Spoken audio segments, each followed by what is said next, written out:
Hey yo, what's up, y'all people of the internet? Way so tough with that bad boy tuck. I'ma get it how I'm living, I'ma walk the walk. Outline my lines, I rap through thought.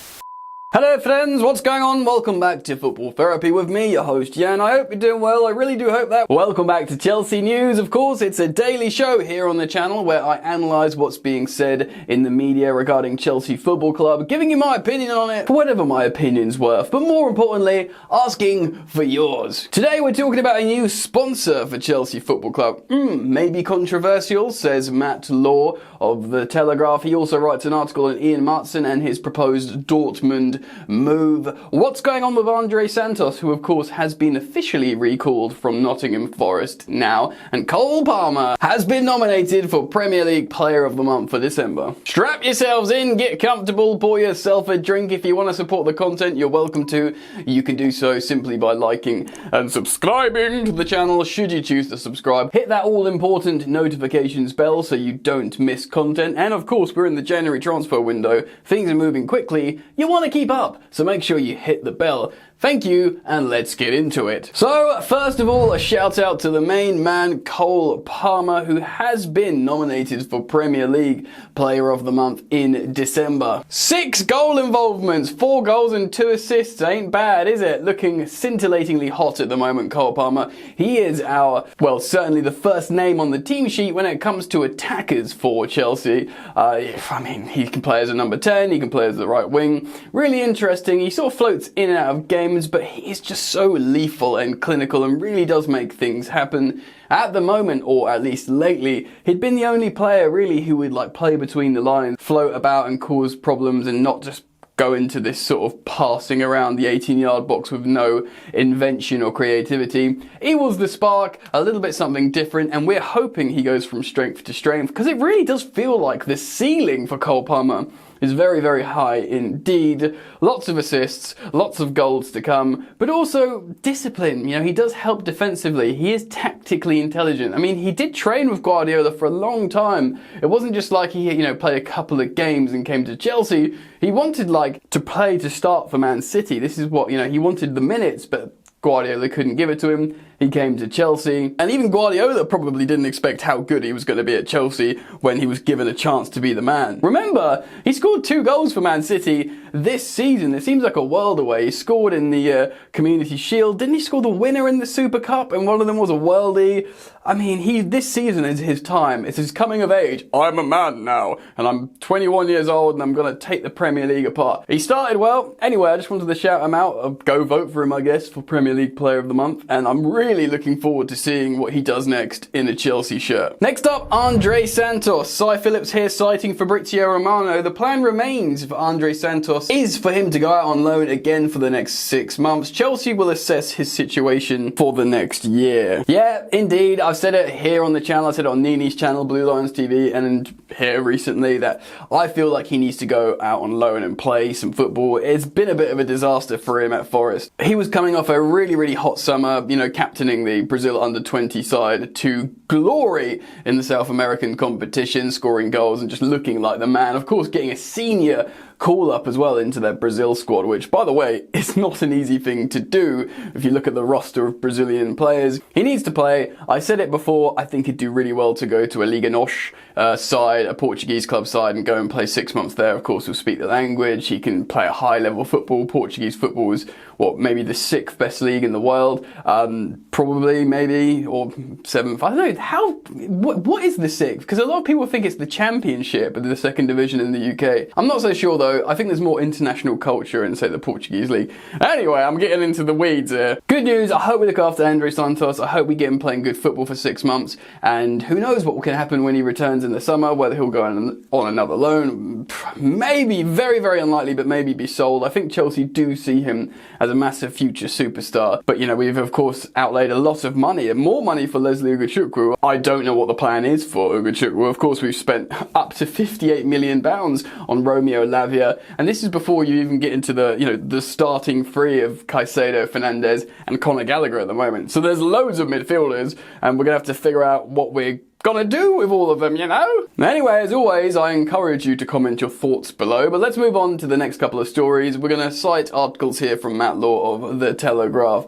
He has spoken about Ian Matson and a sponsor. Of course, a big high-profile potential exit is Ian Matson to Dortmund, so let's talk about that next and see what Mr. Law is saying. Borussia Dortmund are optimistic about signing Ian Matson from Chelsea, even though the clubs are yet to settle on a permanent or loan agreement. Chelsea accepted an offer from Burnley last summer for Matson to return to the club on loan ahead of a £31 million switch, but the player rejected the move. It's understood that Chelsea would rather sell Matson this month, while Dortmund favour a loan, but the expectation in Germany is the two clubs will find an agreement, with talks already underway. Having spent the majority of the first half of the season on Chelsea's substitute bench, Matson is likely to be keen on the prospect of moving to Dortmund, where Jude Bellingham and Jadon Sancho flourish. Naturally, at left-back, Matson's limited opportunities under head coach Mauricio Pochettino have come on the wing. Dortmund's interest in Matson is not believed to be linked with their move to re-sign Jadon Sancho on loan, with a potential deal for the Manchester United winger not expected to influence whether or not they continue ahead with any talks over Chelsea's 21-year-old. Yeah, I don't think Ian Matson comes in and does the same job that you're hoping Jadon Sancho to do personally. Yeah, I think he will remain a dynamic attacking left back. I mean, they had Ashraf Hakimi running up and down. I think, you know, they don't go for centre-backs as full-backs like Chelsea. I think he'd remain a full-back. A move to Germany for Matson may convince Chelsea to try and sign a left-back this month, even though Ben Chilwell is on his way back from injury. Marc Cucurella is recovering from surgery, and Chilwell's injury record may lead Chelsea to look at players who could give the England international competition for the rest of the season, although Levi Colwill has deputised in the position. Yeah, I mean, look, he's done a job there at times, Levi Colwill at left-back, fine. I don't think anyone's saying it's been a constant, awful disaster. He's had good moments there, even actually going up and down. Of course, he's got height and he defends one-on-one generally well. Obviously, he hasn't been perfect. He's still a young player. Matson's very good, though. And for me, he would seem like the kind of player that we should have as a backup left-back. But what do I know, eh? He was so good for Burnley last season. He is a talented young player. Look, if Cucurella and Chilwell are fit, we are sorted, bro. Don't worry about it. We can cover. And, you know, especially with Levi Colwill doing a job, maybe moving over in certain games if one of them comes off, everyone will be calm with. But with those two, that's enough. I know Cucurella won't be back for like 2.5 months. Chilwell's in full team training, which of course we spoke about in yesterday's video. And actually, I went into detail about how important that is, the return of Chilwell. So if you want some details on that, I'd encourage you to go and watch the previous upload. But to be honest, with even like Malo Gusto moving over and doing a job now, I don't think we should spend money and buy a left back in this window, in this January transfer window. I think we should kind of wait and see what we can do with what we've got, with returning players. You know, the weather will heat up, injuries will be less common, and, you know, players just generally returning, maybe less games eventually. Actually, well, I don't know, see what happens with the Cups. Well, hopefully we keep having a lot of games because it means we're staying in the Cups. But you know what I mean? We're not in Europe. Surely we're okay with our defenders and fullbacks at the moment. Surely. And if Trevor's coming back, even Chalobah's played right back a lot for Tuchel. He's doing like what Axel Disasi has done. And with Gusto moving over to left back and looking great sometimes, I think we're fine. Do you think we're fine? Comment down below. Let me know your thoughts on the whole Ian Matson situation, and should we look at someone else? Because maybe you feel like we should look at someone else. Who knows? Comment down below. Right then, let's move over to the next article from The Telegraph and talk about Chelsea's new sponsor. Chelsea have agreed a new sponsorship deal with BingX, a crypto company who have described themselves as a, quote, steadfast supporter of the Russian crypto community. This is an updated article, by the way, that's brought in the Russian stuff here.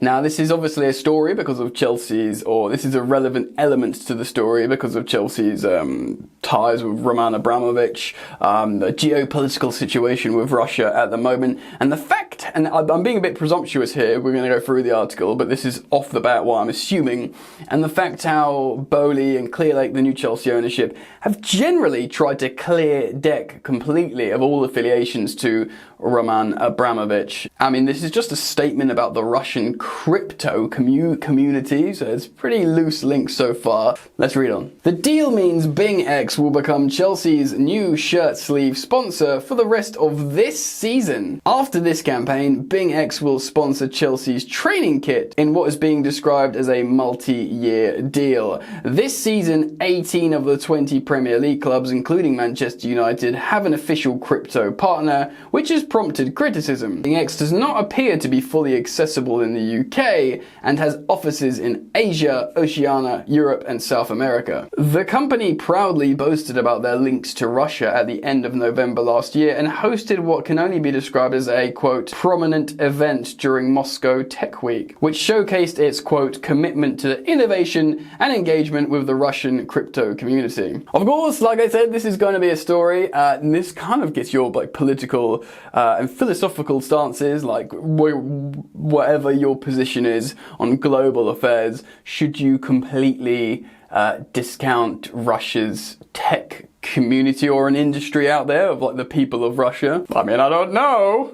It's a tricky one, right? Chelsea co-owners Clear Lake Capital and Todd Bowley, who have negotiated the deal with Bing X, brought the club from Russian billionaire Roman Abramovich, who was sanctioned by the UK government. Yes, we know. Many high-profile businesses decided to cease trading in Russia following the country's invasion of Ukraine, and Chelsea have a Ukraine international player, Mikhailo Mudryk. The Premier League and the EFL suspended their broadcast deals with Russia. Chelsea supported Ukraine, hosting the game for Ukraine to raise funds for Ukraine. Tricky. It does seem like the crypto thing's just where clubs are at. There's a financial opportunity there. There's loads of... So, I mean, I'm not entirely sure how there's loads of money still in crypto. I know Bitcoin went up and down. I've never really got into it personally. I know the NFTs was like a peculiar meme that sort of disintegrated in out of thin air. And that nearly looked like it was going to be a thing for the Premier League NFTs. I understand how NFTs...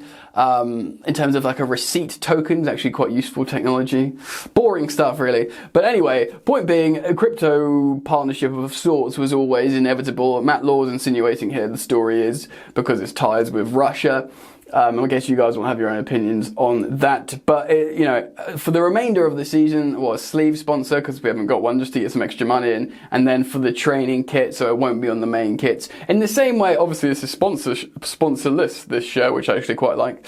Obviously, Infinite Athlete, we don't know if they're going to be our sponsor moving on for the rest of after the season. There's an indication that maybe they will also go to like a different kind of sponsorship in the club rather than a main shirt sponsor. And Chelsea will look to negotiate a multi-year deal for a main shirt sponsor that's not Infinite Athlete. So clearly stuff's still up in the air in terms of the main sponsorship and marketing deals. Of course, we've got new people in the club to negotiate financial stuff like Chris Jurassic and other people that have been brought in. So we'll see what happens there. But yeah, do let me know what you think about this story in terms of the affiliation with the Russian cryptocurrency. I know it's a slightly less sexy story than just talking about transfers and football, but if it's in the media and the mainstream media, I'll reflect on it here. So do let me know what you think. So other than that, there are some more stories that I'm not going to speak about today, but general recurring themes, what's going to happen to Trevoh Chalobah when he returns from injury. Is he going to be sold this month? It does look like Conor Gallagher's staying. Since I've done that video a few days ago, there's been more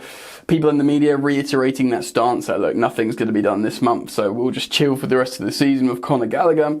Which is good news, I think. And the main recurring theme for Chelsea going into this transfer window by big reputable sources, I'm talking your Fabrizio Romanos and your David Ornsteins, saying that Chelsea will go for a striker in January. Now, maybe that stance has softened a little bit, which is kind of crazy because since... of course we'd assumed it was going to happen, but since Nico Jackson has been called up for AFCON, so Chelsea are left a little bit short. Chelsea remain in both competitions, so the games are there to be played. It's kind of interesting to see what will happen, but really the market would dictate, who's available and, it's going to cost a lot of money, and maybe Chelsea are done with being taken for a ride financially for main transfer targets, and it just feels like it's always going to be a bit riskier with a goal scorer.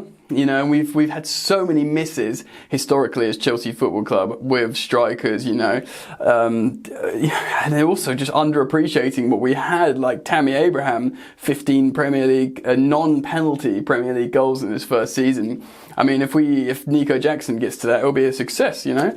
So and you know he caught heat for that. Do you know what I mean? So we were kind of spoiled for a long time. And the way the Premier League has been trending, it's like, you know, Premier League strikers that score a lot of goals are just hard to come by, you know. And maybe that's why people will really start getting twitchy towards the end of the January transfer window and really starting to test Brentford's resolve on Ivan Toney. Because he is just a Premier League goal scorer, you know, is a senior one, and I know he scored penalties, but 20 Premier League goals playing for Brentford last season is just incredible, really.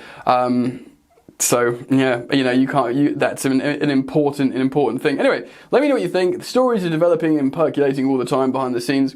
I will pick the ones I want to talk about, present them to you here on the channel. So if you're interested, make sure you subscribe. Let me know what you think. I can't wait to read the comments as always, and keep it locked to Football Therapy. I'll see you back here very soon, hopefully. Peace.